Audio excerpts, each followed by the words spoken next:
So, as if first thing we'd be doing down on stage is turning on the cameras downstairs, and then when you walk up here, when we walk up here, I'll take this off just so you can hear me. We got the first 5, including the fan. You're going to turn those toggle switches on. We can power on. We've got 3 different computers at the moment. That might change. Got a laptop for our slides, which has a wireless mouse going with it. Pause my signal on that for a moment. Not sure what happened with that. We've got the PC over here on the right for live stream. The password on that is MRBC2055, lowercase. It's probably good that we're having this issue here in case your image doesn't show up on the laptop. If you hold the window button plus P or projector, actually, you know what? I might have to turn the TV on. Oh, there it goes. That'll toggle between the different display settings, so just push it until it shows up. Turn on the TV over here, which shows our mixer. And the cameras downstairs. We have a third PC down here, which is used for adjusting the cameras, the robo cameras, color and all that. 2055 is the pin on that. So we've got, what happened to my image over here? You turn it back off, man. I turned it off again. Yeah, there we are. Okay, let's go to HDMI 1. Okay, so normally we would have camera 4, 6, 7, and 8. Cameras 4 and 8 are robos, 6 and 7 are the manned cameras, or the woman cameras.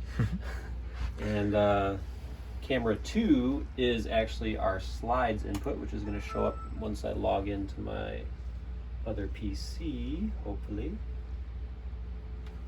Might have changed when I hit that window P button, so I'm going to push window P again to change the display setting to extend.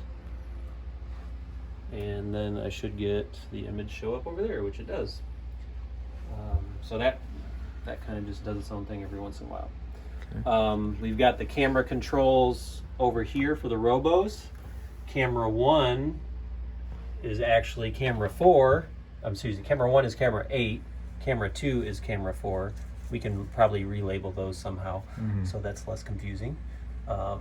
We've got our audio. That's once that was turned on when the toggle switches were turned on. It uses either level, this level 1 or level 2 for the main inputs. It's good to have them both up once you're on your live feed. You got your headphones volume adjustment here, and then your main output volume right there. And then on these monitors. Then on these monitors here, if for adjusting color on the robo cameras for this PC, you bring up a browser. And we have 2 of these set here. One has, you'll see the IP address 174. That corresponds to camera number 8. So we'll bring that up. The username and login is admin.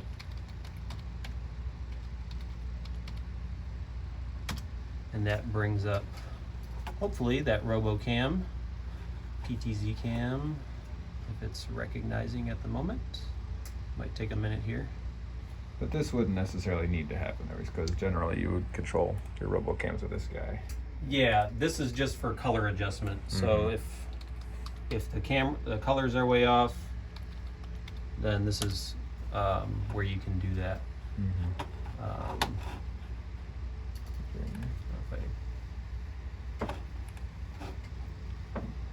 Not sure why that's not showing up at the moment. Yeah. Okay. But it should. I might just have to use a different browser because it's saying get Adobe Flash Player. So maybe I was supposed to use. Let's just try that. Microsoft Edge.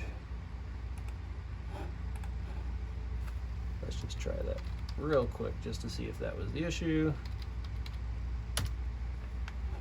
No, it doesn't like that one either. Okay, I almost get that. So one. anyway. So what's then the deck here? So then we got the record deck for recording. That is getting the program, the main, whatever shows up on the program for the switch. So I'll just so you see an image on it. I'm going to go to camera 8. So that shows up. That's the program output. It should also be showing over here before you start recording. To format your SD card before you start recording, you push that in. Go over to menu. Down at the bottom it says format card. Oops. I'm going to use set and then dial down to format card, set, SD1, set. Use that first setting. It's going to say, are you sure you want to do this? Because whatever's on the card is going to get erased. So I'm going to format and then push set again. So those are ready to record on once the formatting is done. This also goes out from, this is called the hyperdeck. So the hyperdeck records onto the SD card, but also outputs our signal to the live stream. This is what the device that's going to Facebook, YouTube, and our internal live stream in the gym. So this should have a little blue light on if that's powered on properly. And that's already been pre-set up, so you shouldn't ever have to adjust anything on that as long as the blue light's on. Moving over to the next computer. So we're using Proclaim here for now. Once this is logged in, there should be no password on this computer, but we're going to open Proclaim up. That whatever presentation that you're going to use for that Sunday should already be created. And slides and whatever the text is. Right, for the slides, the overlays, for lyrics or titles that just pop up on our live feed is what we're primarily using. It goes to the gym, all three of those outputs, Facebook, YouTube, and the gym.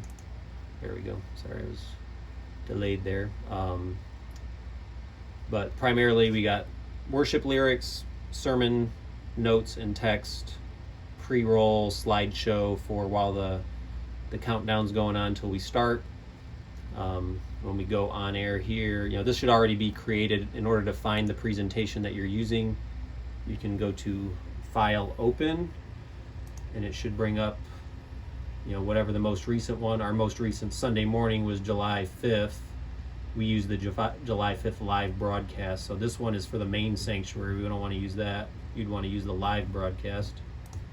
So once that goes up, it's going to look different than what's going on in the sanctuary. So when I go on air,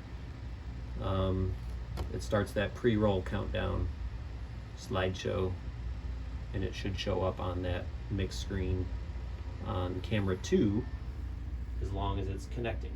So then you want lights on the sanctuary still? no, I think we're good in the sanctuary. Unless you want to do anything down there. I just thought you were recording. I thought I didn't want to see it. No. Yeah, we had enough to see a couple of those. Okay. Then over here for the live feed, we have all you need to do is open up Google Chrome. The first two shortcuts up on the bookmarks bar here is our live stream shortcuts. We got one for YouTube, and open up another tab for the live producer on Facebook. As long as that IP streamer is working right, hang on, go back. Let me refresh that page. You have to remember, I change it out each morning from live stream to camera. Okay. So let me go back to Creator Studio, actually. I might have to change that. So I'll do Creator Studio. Then I go to Create Post, go live.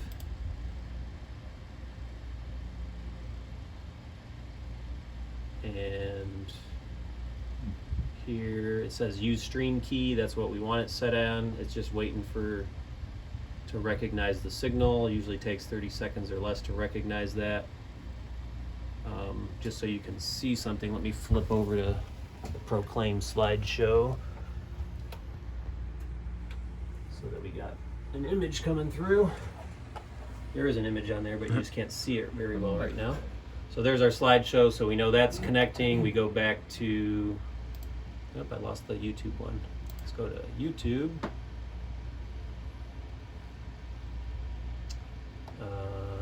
Going to dismiss that for the moment. Going to go to new stream. This is where you can edit a add a description. I'm going to show you how to, where you can just do a title. I'll set it to public, even though we're not going to go live with it. You can type a description. You want to check no, it's not made for kids. All that does is enable the chat feature on the videos. Then you create stream, and you should get a signal from our streamer once. Oh, so one more step is you got to select the stream key and pick worship. That's a constant stream key that doesn't change every time you go live. So that's it recognizes our streaming device that we have set up. So we should see a stream here starting soon, and it's working there. So we got a blue, means it's ready to go live there. So, and then Facebook down here says go live. It's also blue, that's helpful to be consistent. So whenever we're ready, we could click go live and we'd be ready to go. Rock and roll.